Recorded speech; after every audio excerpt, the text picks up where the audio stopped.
Day 22. I traveled from Creston, BC to Lethbridge, Alberta, which where we are now.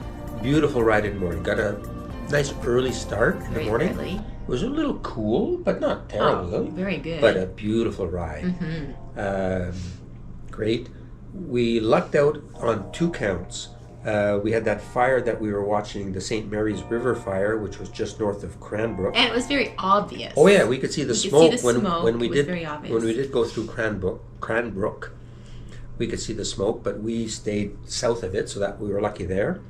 And then later on, we ran into a new fire that obviously hadn't been going for long. We were still seeing the top of the mountain. At the top of the mountain across the valley from us. Yeah, you saw the orange flames. Oh yeah, we saw the flames and everything. So again, and the smoke was really filling up at that point. Yeah, so we got close to it, but again, we were fortunate that our route stayed just away from it and then quickly moved further away when we went further south.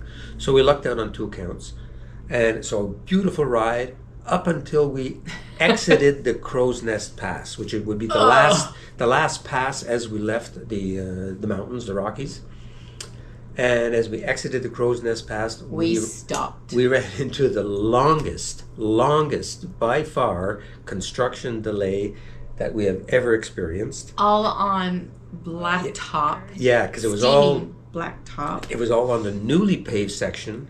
Up until they were, well, I guess they were actually doing the paving. So hot, black asphalt, hot sun, and we met one biker. He actually had to jump off his bike because he was so hot. Yeah, so we cheated.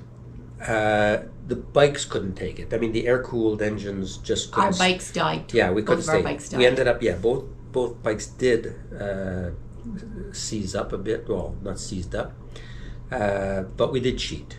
We just took couldn't the stay shoulder. there. We rode the shoulder. There were 4 of us at least on bikes that rode the shoulder. There were some disgruntled people sitting there in their cars. Didn't make a lot of friends. But I figured they're sitting in an air-conditioned car. Yeah. And we're on an air-cooled bike. It would have been hours.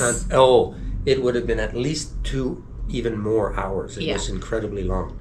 So we cheated.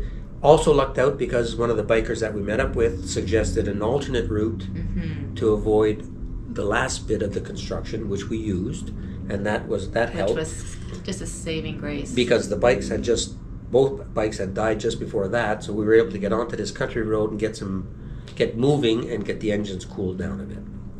All turned out okay. We got to our destination here basically on time. Hot. Yeah, it was hot again. Just had supper. We're ready just to jump in the shower and have an early night. Oh yeah, and then we have a long enough day tomorrow. So don't say I won't say anything I won't say anything about tomorrow. But anyway, done with the mountains for now. Yes, and wide open prairie. Now it's wide open prairie. Oil rigs. But it's still going to be good. All right, enjoy the ride. Thanks for coming along.